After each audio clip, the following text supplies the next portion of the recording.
This is Defense Decrypted. Tonight, Pakistan and Afghanistan, a sudden, direct clash across the Durand Line. What happened? Who's involved? And why the region's balance may be shifting. For the first time since Pakistan's birth, we're seeing a direct military confrontation between Pakistan and Afghan Taliban forces.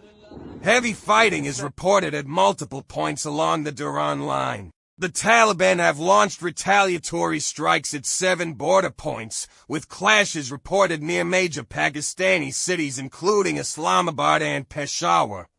According to field reports, this is not a small border skirmish. It's a coordinated escalation that threatens to redraw front lines. The Afghan Taliban stated objective is clear: to stabilize Pakistan's government and push the Islamic State beyond Afghanistan's borders. Their operations appear designed to undermine state authority inside Pakistan, a political as well as a military campaign. Sources in the field say the Taliban were poking the bear. Unusually in this case, Pakistan is portrayed as reacting to Taliban provocations rather than initiating hostilities.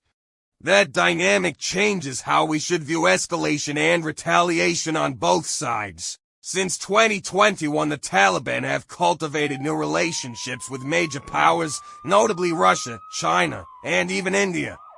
These alliances give the Taliban greater strategic confidence and new diplomatic cover. Reports indicate the Taliban are actively seeking assistance from these partners to strengthen their position against Pakistan. Pakistan finds itself increasingly isolated. Traditional friends and backers are less forthcoming as regional alignments shift. Islamabad's mass deportation of over 1 million Afghans in 2023 deepened the rift, fueling resentment in Kabul and complicating any attempt at de-escalation.